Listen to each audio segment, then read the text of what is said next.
Well, here's the logging in desk. As members come in, they need to put their name, call sign, time of entry, and the contact telephone number. We've got some face coverings here, should members wish to use it. And we've also got hand sanitizer gel here as well. So that's the entry procedure. As the members gathered round for the annual construction competition.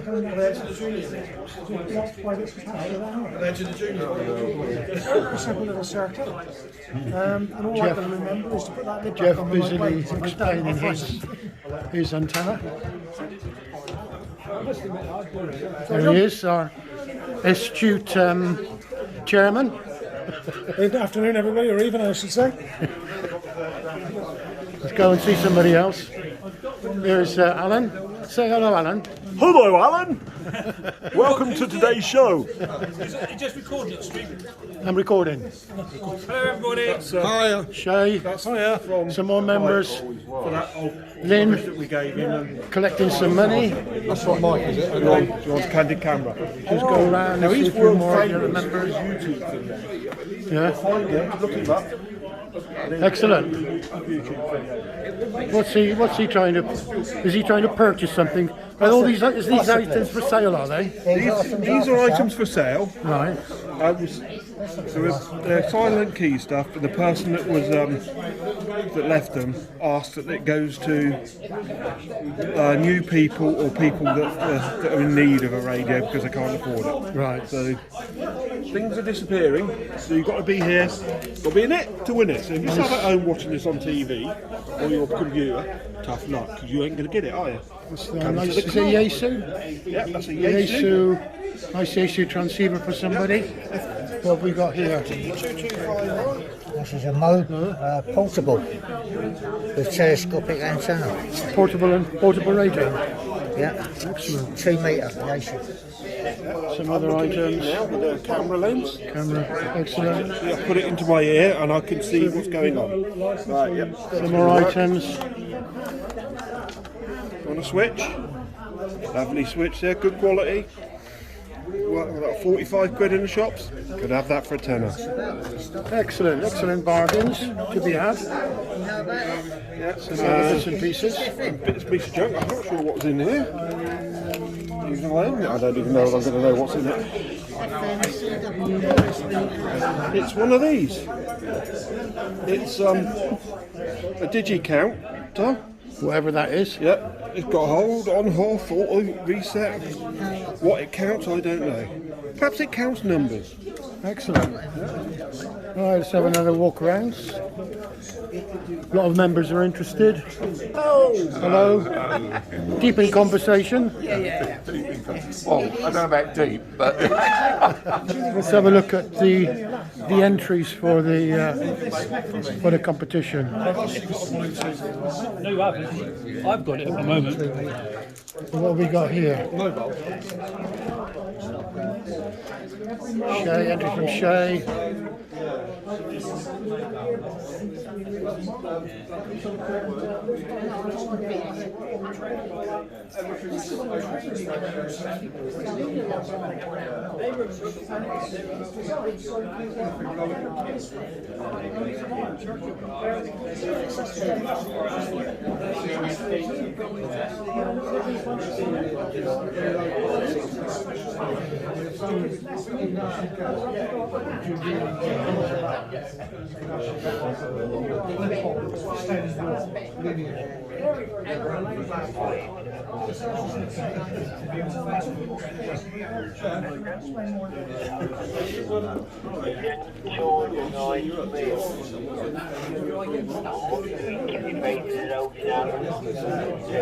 It seems to be working.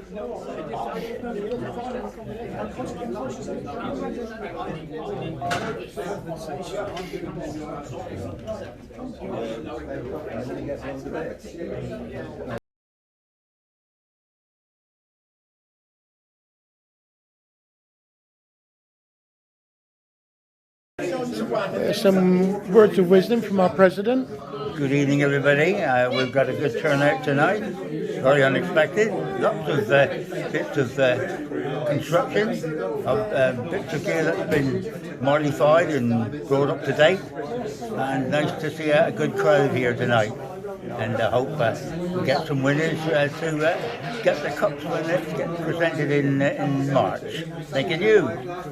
Thank you, Derek. Thank Have you got any sort of words for encouragement for other members to start attending the club nights? Yeah, I mean, there's lots of things you can do. You can bring along stuff that you want to get some advice on. If you've got a bit of gear that's not working and you want somebody to bring it, then bring it along. We can have a good natter on that, and we hope to bring out some more construction stuff like we did in the past years. But yeah, come along, and the club station will be on the HF band, so that'll be an attraction as well. So come along and join us. Thank you.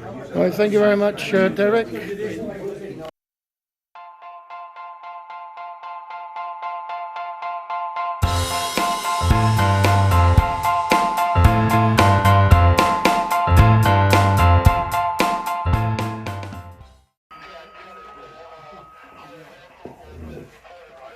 Can we turn them off as well?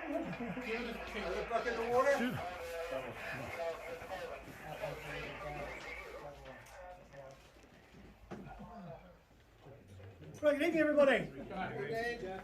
Oh, come on, a bit more enthusiasm, guys. Good evening, everybody. That's a bit more like it. Nice to see so many here for this auspicious occasion.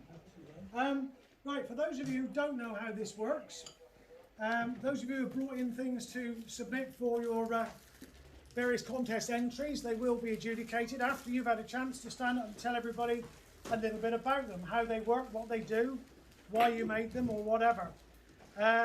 Just need to keep that as short as we possibly can, because there's quite a lot to get through by the looks of it, which is really good to see. And very kindly, we have got our adjudicators. As they've not submitted anything, Kerry is going to be one of them. Alan is acting as a second, and as our independent, Jeff is going to sit in with them. So if there's a dispute between the two of them, we've got 3 adjudicators, all of which have not submitted anything, and they are impartial. Can we give them a thank you, please? Hey. Okay, so as I say, without any further ado, let's get things moving then, and perhaps start at this end of the table and work our way round.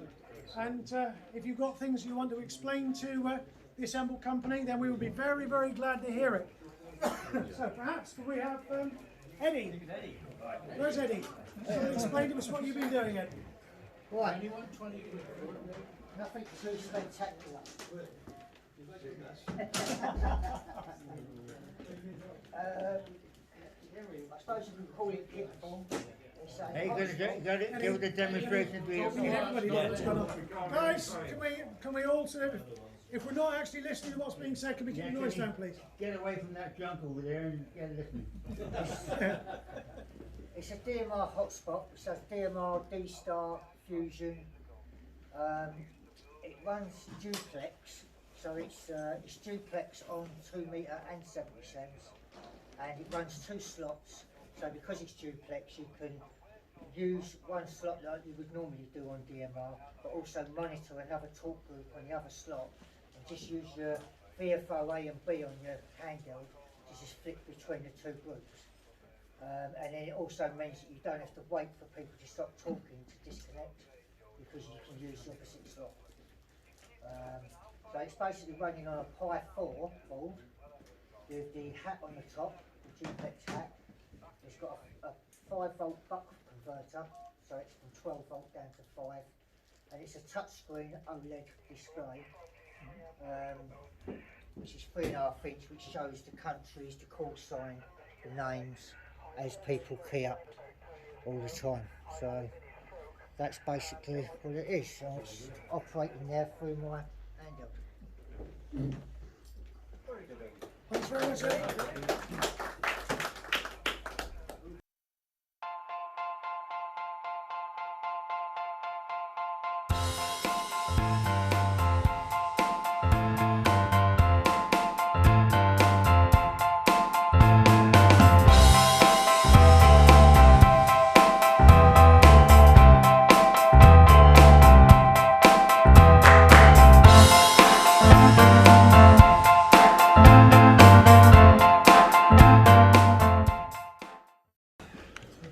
Chris.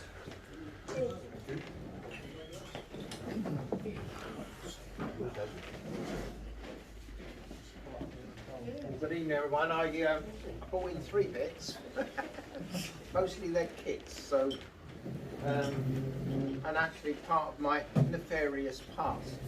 So I have to be very careful what I say here.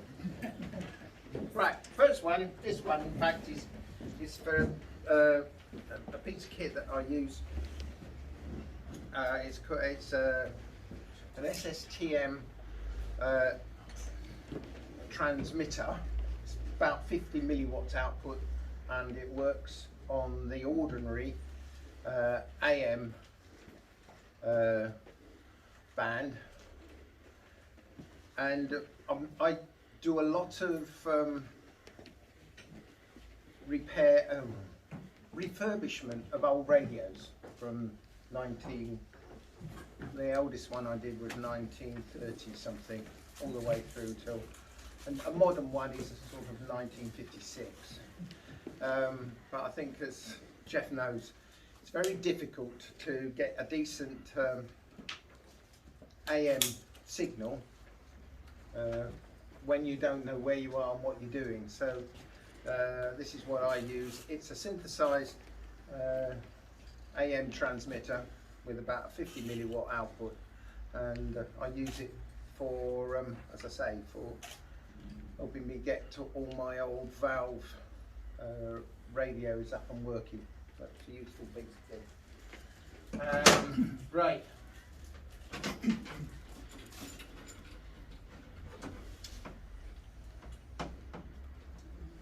I have a checkered history. It's being recorded. When I was 12, I was bought then it was called a Philips radio, a Philips electronics kit. And one of the things inside the Philips electronic kit was a 1 transistor transmitter, and it used to transmit from my bedroom to my brother's bedroom. Brilliant. When I was 14, I had a 3 transistor transmitter kit that went at least 200 or 300 meters. When I was 16, I had a 3 valve transmitter that used to go at least 30 or 40 miles. But what I have to say is they were all on the AM band. In fact, I ran a pirate radio station for 2.5 years from my bedroom. And when I say I ran a pirate radio station, I mean a pirate radio station. I had all of the record decks, tape machines, a whole lot. And I had a radio name, etc., etc., and that ran for 2.5 years until the members of the GPO caught up with me. I have to say that when I was, this is a bit of a story, that when I was taken to court, which I was by the GPO, as it was in those days, the GPO. When I was taken to court with 3 of my other friends, we were there, we were youngsters, I was 18 at the time, nicely presented, if you like, our hair was reasonably short, not much different from what I've got now, proper, I wouldn't say a suit, but nice pair of trousers, shirt, tie and all of that sort of thing, and the magistrate wanted to know what the hell it was that people like me and my friends were doing in court. He was used to the, you know what I mean, you know, with a leather jacket and the like. Anyway, we got off with a conditional discharge, which was great. But I wasn't to mess about playing with pirate radio stations anymore.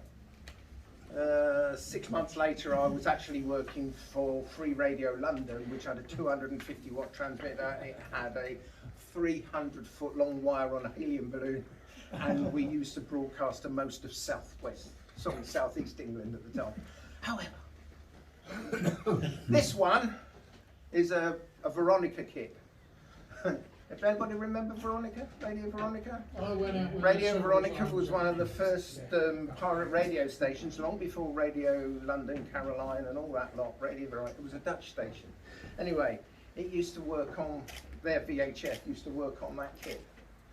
And that's one of those. It's a VHF transmitter, 4 watts, and together with an amplifier, I've used one like this to legitimately run, and I have, by the way, I do legitimately run. For those who don't know, I actually own or started a community radio station in Sherborne. You can hear it now, it's called Abbey 104. It's got a 25 watt output transmitter and it broadcasts 24 hours a day, perfectly legitimate, got a nice license and everything. But this we used to use, and I've built another one subsequently for, again, doing stuff on radio stuff, etc. But that's a 4 watt output. Right, perhaps a little bit less contentious. This is a 100 watt VHF amplifier. Again, it's a kit. I think it's about 5 watts in, 100 watts out, and I use that with my Yaesu 2200G VHF kit. So that's really a 2 meter amplifier. So that's that one. Very good. There we go. Thank you, Chris. Thank you. Because I use 12 volt a fair bit at home on a car battery, which came out the old car, I just thought I'll build up this volt ammeter to figure out what I'm actually using, how much amperage I'm using, make sure the voltage is still up to scratch. Good thing is, it's just 1 input, 2 outputs, because that's what I wanted, individually switched if I wanted to, and it's also backlit, which is quite handy when you're operating in the dark, which is what I tend to do a lot of. Good thing is, I do use these very old-fashioned type of 2-pin plugs, and that's great because you can just plug them up into any device that you want.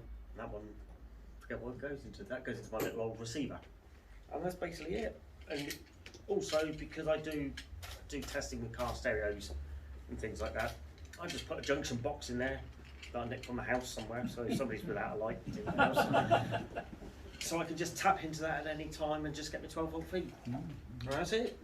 Excellent. Yeah. Very handy.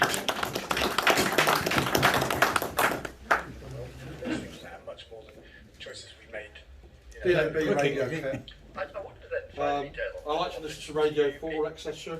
when I'm in my workshop, and too tight to buy something in a plastic box, so I thought I'd just buy a kit, why not? And spent a little bit of time putting it together. It worked. Yeah, and then the best bit was when I put the battery on it. It worked! I was going to put it in a box actually, but I thought, actually, to be perfectly honest, I actually rather prefer it like that. It's a little, you know, it's just what it is, you know. It's, I think it's Could have done rightly. a couple of LEDs on their lens so it would light up. Yeah, it's a Velleman kit. Oh yeah. Which is very, very Yeah, nicely made, kit, good though. quality, Yeah. etc. It's even programmable.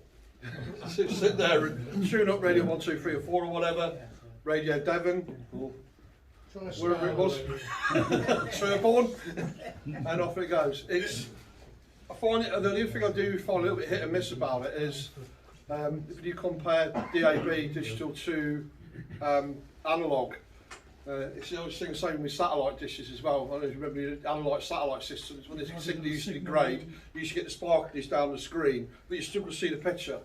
But with digital now, it just freezes, you know, and it's again with this, it either gets a signal or it don't. It's sort of crystal clear. It's all or nothing. But having said that, it works extremely well, and I can hear it, which is amazing because I'm deaf as a post, and I don't wear my hearing aids in the workshop, obviously. Yeah, I enjoyed building it. It took me an hour or so, probably a little bit longer because I was sweating. Because it was like, I definitely wanted it to work because it'd be really embarrassing not to bring it in and go, well, no, work, guys. But hey presto, it runs off 9 volts. I've not been tempted to modify it for a plug-in because it's portable then. I have actually got plans for it. I want to marry it up with an analog AM/FM receiver and possibly a little solar panel as well with a hand crank generator, so I can take it out in the field and I don't have to rely on batteries or anything. The old hand crank radios, clockwork radios, are no longer available. Well, that's not true. You can buy one as a donation, but you can't actually physically buy one here in the UK anymore. You can buy them second hand and they don't work great. What's the point of that? Which is why I got this. But as I say, hopefully the next time you see it, it'll actually all built into a nice deep box and it'll be multifunctional. Walnut case. Walnut, yeah. Take it up to the repair Alright, shop. Colin, yeah.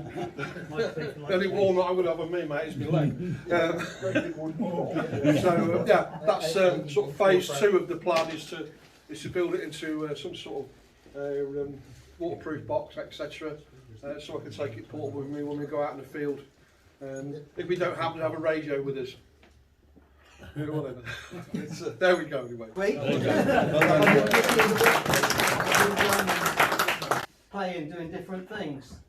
So I made a little antenna, mind your eyes, for 2 meters and 70 centimeters, and that sort of works. I can open the repeater in Exeter off 1 watt with it. Good lord, wow. So that was that one that I made. Then unfortunately I made a little receiver and a spark transmitter, but I dropped it in the car park on the way in. Now it sort of works, but you need the lights off to see it. So it just, little piezoelectric sender into an antenna, and then another antenna with a little transistor and an LED. So when you press the button, the spark jumps the gap and the LED flashes. So the lights off, is right. You can. It's not very bright.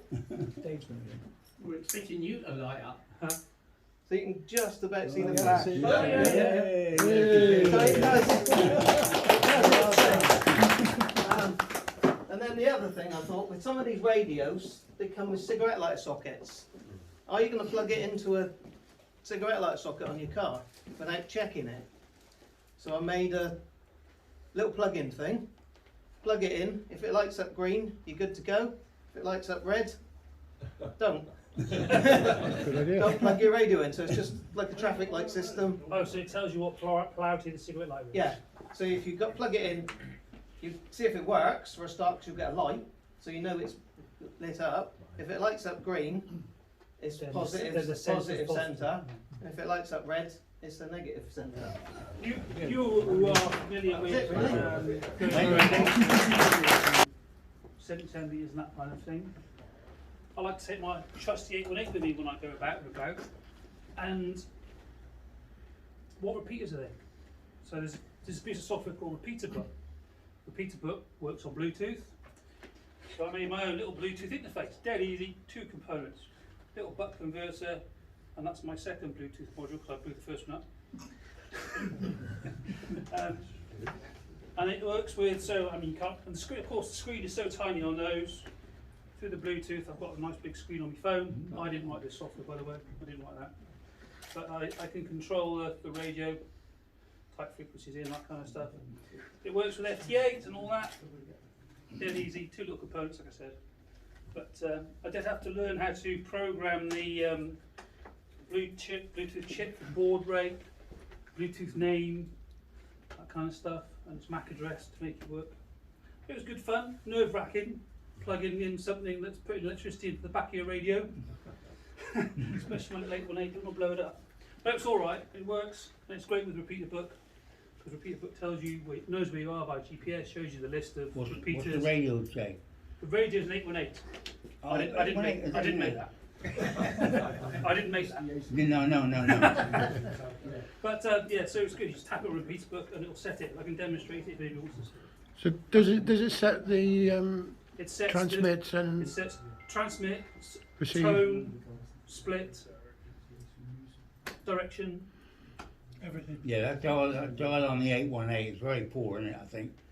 Well, it's just, and the screen is so small, I can just see it all. To wear that, it's smashing. But luckily it's there. Very difficult. I've tried it. I've got one in it. I've tried it on both colours. And it'll work with anything that's got the Yaesu 10 pin data connection on the back. So 450D 857 is 857. Yeah, 857 it'll run. There we are. You want to see it working on? I can show it to you. QRP T-section, top band to 10 metres, with a bridge SWR meter at the end, which, alright, it works, but it needs 8, 9, 10 watts to drive it. Ooh. So, So not pure reason, is it? well, the SWR meter ain't, but you wouldn't put 8 or 10 watts through that one, no. on the as an ATU. Yeah. But it works exceedingly well on 30 megs, 30 meters, 10 megs. But the fact that the SWR meter is non-sensitive prompted me to build that. And that is a QRP SWR meter, and that will measure down to half a watt. Full scale diffraction on half a watt. It's a commercial board, but it's actually built up. I sourced all the bits. I picked up the PCB.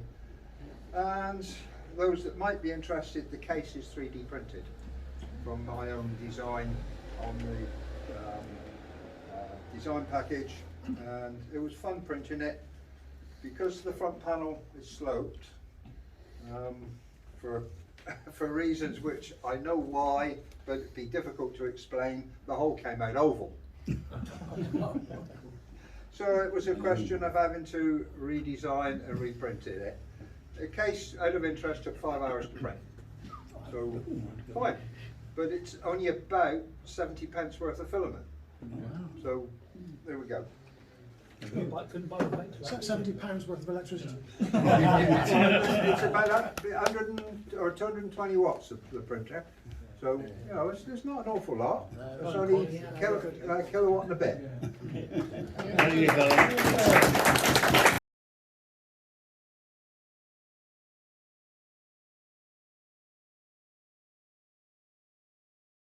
Adopt some of my mechanical and electrical engineering skills and get the blowtorch out.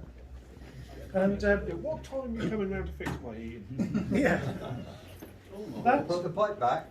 yeah, that originally started out as a piece of very nice straight 15mm copper pipe. Does your central heat still work? And in that elevation, it is what's known as a squalo, a square halo for the 6 metre band. And I have actually spoken to several members of the club, a couple of whom are here tonight, on the 6 metre band using that on top of a tripod about 10 feet up in the air. And one of the reasons I built it was at a time in the club before all the lockdowns and things like that started to come into place. And whilst we were having the lockdowns, I thought we've been talking about how simple it is to actually build antennas and how we can encourage some of our newer members that they don't have to spend a fortune on, going out and buying antennas. A length copper tube, a few bits of metalwork and some coax, and you have a perfectly workable folded dipole for the 6 metre band. And they do work very, very well. They're semi-directional because they have got effectively part of a reflector and a director as well, but it's not really sold as a directional antenna. It's meant to be pretty omnidirectional, but it does work quite well from the experience I've had with it. So that's that. Have you got it rotatable at home? Sorry? Have you got it rotatable at home? I've got a rotator at home, which is in the garage at the moment. Yeah, I've also got a it mast on outside. rotatable. I can mount it on a rotator, but Yeah. I mean, you wouldn't really need to with that. No. If I built it as a Yagi, then I would. Yeah. But the whole upshot of it was to show people you don't need to spend a lot of money on building antennas. Still on antennas, I also came up with these two little things. This is an active antenna for the HF band. Now this is pretty directional. There are people in this room who've already told me that I could have done it better. Have you, Chris? In terms of, so the way there's some potential stray capacitance and things in. I've got to be absolutely honest, I pulled the design down off the net and I built it. There's a couple of field effect transistors in there. There's a toroid, which I had to wind for it. The whole thing is built dead bug style on a back plate. And the aluminium loop was effectively bent from one straight piece. So I just kinked the ends to the right angles and just bent it around the head until it came into the right shape. Seriously? Halo. So there you are. quick Simon Temper impression. But it does actually work very, very well, and it is quite directional. You get quite a strong no on it. And again, very, very cheap to build, little plastic box, some very basic components. There is a spark arrestor in there as well, which the spec said I needed. I tried it without and it worked without it. But to go with that, I also built this one. This is the PA0 RDT active whip, which is a flat piece of board, and on the bottom half of the flat piece of board, and I can't open it up because this was the first one I built. The second one I built better because if I try and take the bottom off this, I snap the board. So it's in there and it's in pretty solid, and it works very, very well as it is, so I don't really want to go and try and take it to bits. But the other one that I built with this, which works equally as well, is actually on the roof of my house, and I use that one connected up to an FRG 7700 for a lot of shortwave listening. And both of these work quite well with a very, very simple DC blocking power supply that sends the power up the coax. So quite useful little antennas, slightly directional or totally omnidirectional. And for those of you who don't know, that antenna is the one that's used on the Dutch SDR Einschlag. So if you use that one at any time, you're actually listening through exactly one of these antennas. Quite a nice little bit of kit, and again, very, very simple to build with some cheap components. And this I brought down probably not so much as an entry because it doesn't really fit any of the categories, but more for interest. A lot of you know I've got very into old equipment, and I've got a love of stuff with valves in it. This is an Eddystone 840C, which dates from 1965. It's a fully valve, single stage super heterodyne with a 455 kilohertz IF in it. And when it arrived with me, it was not in the best of states. Eddystones, when you spin the tuning dial, should more or less run from one end of the scale to the other. It's flywheel tuning, and they're absolutely beautiful bits of kit. To get this back up to scratch, I had to completely disassemble all of the front, rebuild the gearbox, and all the knobs and everything had to come off and all get sorted out. So all the mechanics inside has been rebuilt. And one of the fascinating things with this particular radio is it's got what's called a linearizing link down here. Most people know in this room that tuning capacitors have got a very linear response, which means that on the AM bands, all your stations end up packed up at one end. Whereas what Eddystone have very cleverly done is they put this link in down here, which as you spin it further up the band, it actually induces less movement into the tuning capacitor, which allows them to space out the frequencies on the scale. It's a really, really clever design. Now, one other thing about this radio is it's AC and DC, which is why it's got this great big resistor in here and no transformer. Lesson to myself. When getting hold of a radio that you don't know, first check the previous owner has wired the mains plug the right way round. I didn't. Now, fortunately, because all the front panel and all the handles and everything are all completely insulated on insulated spacers, and there's a very specific way you reassemble this radio, because if you don't, you will fry yourself. As I found out, because I happened to be checking out the movement of the tuning assembly I just put back together, had the radio all plugged in, had my hand quite happily dangling like that, looking into the radio, and I happened to make contact with the top of the electrolytic capacitor. Needless to say, but you said, "Oh, shine a light." Yes, Something like that. I found out at that time that AC/DC radios do need to be checked that the polarity is the right way around. It's now been corrected, and the chassis is now at neutral potential, not at live potential. The other things I've done to it so far is every metallized paper capacitor in it, which also dates from when it was built, has been replaced because they go notoriously leaky and it does affect the performance of the radio. I'm about halfway through the restoration on it. I've got it receiving on all bands, apart from band 1. Band 1's very deaf up at the very top end, but that is a common thing with these, and I haven't quite puzzled out why yet. It's a bit Dalek voice on SSB, but I still think there are some other capacitors and resistors in there I need to replace. The resistors have arrived, I've got some more capacitors on order, and I'm gradually working my way through it. But as I say, I have got it receiving on all bands, and I was listening to Shannon Bellman on it the other night. So it's on the mend, but it's not there yet. Once I've finished it and got it all back to factory spec and it's working properly, I'll bring it into the club one night and we can plug it on the club antenna and have a listen to it. But the thing I love about it is just the sheer mechanics of it. It's just such a beautifully engineered piece of equipment and fantastic piece of good old British engineering. I commend it to the house.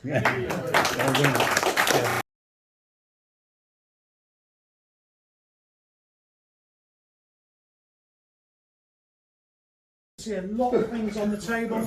A very big thank you to our adjudicators, Kerry, Alan and Jeff, and hopefully they've come up with some sensible results for whatever. No, seriously guys, it's been great to have you do that. Thank you very much, we do appreciate it. This is what we need, chaps. We've had over 25 of us in the club tonight. It's great to see such a well-supported evening. Thank you also to those people who have taken on some of the stuff over on the table there, which all the donations are going to Parkinson's on behalf of our silent key Jerry. So that's really good to see some of that stuff moving on and the donations going in. Derek, can you give us a quick update on contest stuff, Yes, we please? did finish up the AFS on sideband last Saturday. We had 7 on, so that was 1 team and 3. It's 4 in a team, and the first team all had over 100 contacts, so that was good. So that's the end of the AFS of this year. We'll look out see where we come. Won't be high, but we'll be around the middle there at some point. The club championship start off not this Monday, the following Monday. I've got a feeling that's data modes, but next Friday when I come up, I'll put the full data on the notice board there. But I think if the TARS talk comes out very shortly, there is the full lineup of the club championships on there. But that starts, I say, Monday week, which will be they'll go Monday, Wednesday, and Thursday. So they'll alternate between sideband, CW, and data modes. Okay, thank you very much. Thanks, Derek. Right, it's just the other thing to remind you about is the AGM coming up in February. The date is up in the calendar, and you're probably noticing that the website calendar is being updated now, and various things are going up into it. Hopefully that's going to continue, and there'll be a few more events going up in there as well. If anyone wishes to nominate themselves or put forward a nomination for committee or whatever, then we need the names, a proposer and a seconder, please, so that we can get them in, and you'll see that the agenda, the call notice for the AGM has come out. Alan?